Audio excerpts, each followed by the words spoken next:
Hey y'all, it's Chantel, the Catholic canner, and today we are going to be canning enchilada sauce, my red enchilada sauce. Now this is for entertainment purposes only. You do what you will in your kitchen and I do what I will in mine. Got my little disclosure out of the way. There's a couple ways you can can enchilada sauce, your homemade enchilada sauce.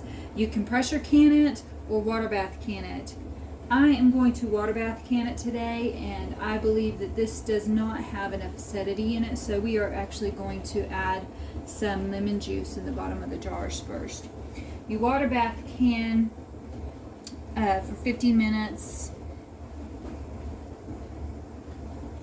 on pints for 10 psi. I'm going to water bath can this. I'm going to add one tablespoon of lemon juice to each pint jar before filling this, and I'm going to process this for 35 minutes, and of course your elevation varies, so make sure you do diligence and look up your elevation.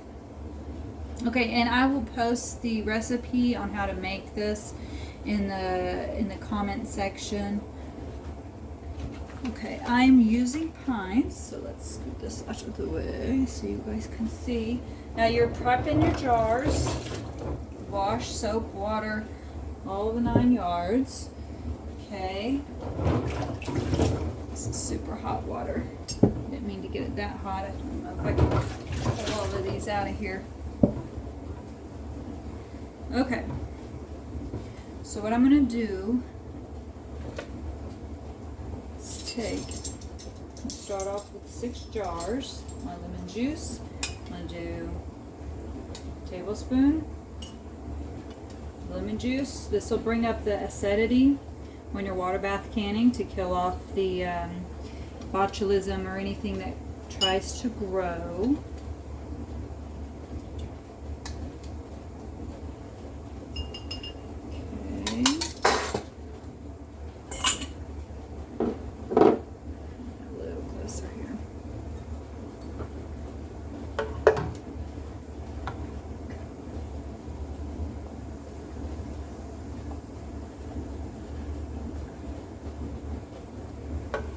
I'm going to fill this up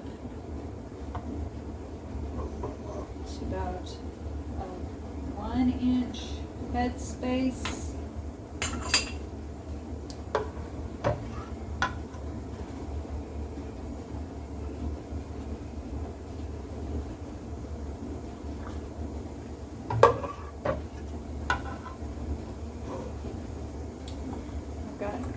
Tasted this a little bit, and it's got a little too much heat in it, but I think it'll be okay. We can always thin this out with chicken stock later when you reheat it. Just add a little bit of chicken stock. And in my recipe, you know, it calls for salt. I used sea salt instead of iodized salt. Your iodized salt will clump together, so keep that in mind. You're going to want to use kosher salt or sea salt instead when you're canning. I had an old wise canner tell me that. Never use iodized salt, so I've been doing it longer than I have, so I have not yet ever used iodized salt when canning.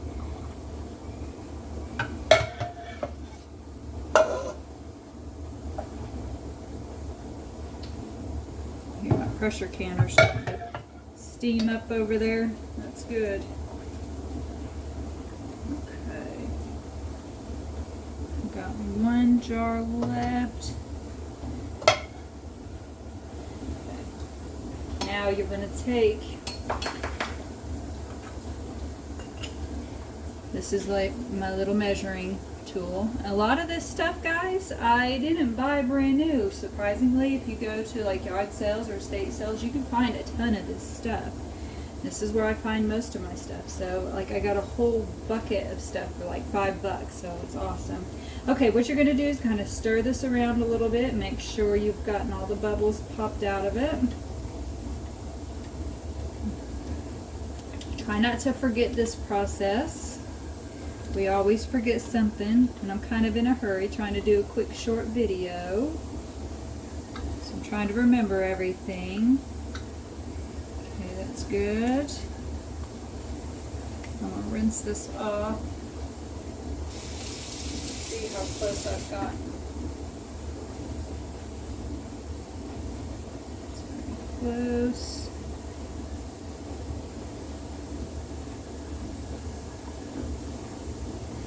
This one can use just a tiny bit more. Get some more out. I don't have very much left. I might have some tortillas and enchilada sauce here. Okay, you're going to take a clean, wet towel.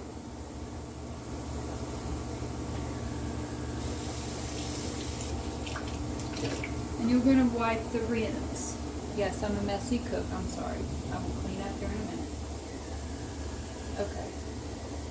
So I'm going to wipe down these rims real good. Got stuff everywhere. Don't want to ruin that seal. So this is one important step. While I'm wiping these down, I'm also looking and making sure my jars aren't chipped. Sometimes they just get so old and used up, they'll start chipping. And I just use those as flour storage, sugar storage, some dry goods storage instead of using them for canning. Okay. These all look really good. The jars are super hot, guys. Be careful when you're doing this. Okay. Always remember, if you're doing hot items, your product needs to be hot. Your jars need to be hot. Now I have my lids in here just kind of sitting in some hot water, not boiling. You don't want the seal to ruin. If it gets too warm sitting in there, we just want it soft.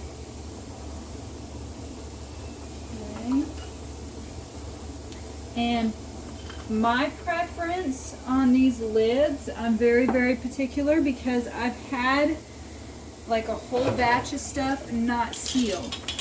So when I'm going to get new lids, new seals, I get Care brand or Ball. The other ones, like the knockoff stuff, they seem to buckle or they don't seal very nicely. I think I cross-threaded that. Okay. So keep that in mind too. And also, if you're beginning, start with small batches if you're still not too comfortable with this yet. So you don't feel upset that you've lost a whole batch. Okay, so when you tighten these down, you're just going to kind of want these finger tight. You want some of this pressure, this air to kind of release out of there. Okay. My canner here looks like it's nice and hot. Make sure you're going from hot to hot to hot. You don't want your jars breaking. And with a water bath canner, you're going to want the water above. Okay? Above the jars, about 1 inch. Okay, perfect. I think I may have to add more water to this. Yes. We are just barely over. Okay, let me grab my big bowl here because I got my pitcher using for something else right now. Now this, when it starts boiling, this is when you'll add, when you start your timer. So once it starts boiling, I put them in here, they're not ready to start the timer yet. So when it starts boiling is when you'll start your timer for 35 minutes. And like I said, due diligence, figure out your elevation. Mine is just shy of 2,000 above sea level. You can, of course, you can go to the internet anytime you want to kind of figure that out. It's for every 20 minutes or less, I believe, you add 1 minute per 1,000 feet. If it's 20 minutes or more, you add 2 minutes for every 1,000 feet. Okay? So that looks good. I'm going to scooch over here real quick. Like I said, pardon the mess. These are under. And when these starts boiling is when we're going to start our timer for 35 minutes. All right, guys. Love you. Good luck. Happy canning. Hi, guys. So I'm just back real quick to tell you, once that was done, the timer's done. This has cooled down quite a bit, so I was able to pull these jars out of the water bath canner here.